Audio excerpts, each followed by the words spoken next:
The death of Ruth Bader Ginsburg on September 18, 2020, created a vacancy on the Supreme Court of the United States.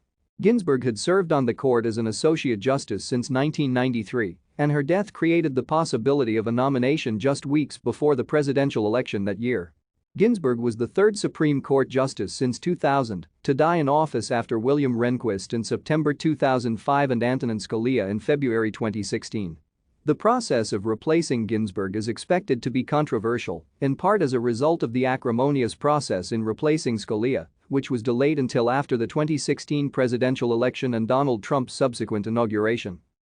Under Article 2, Section 2 of the United States Constitution, commonly called the Appointments Clause, judicial appointments are made by the President of the United States with the advice and consent of the United States Senate. Ginsburg was nominated to the Supreme Court by Bill Clinton on June 14, 1993, to fill the vacancy caused by the retirement of Byron White.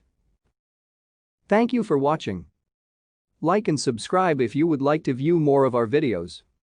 Have a nice day.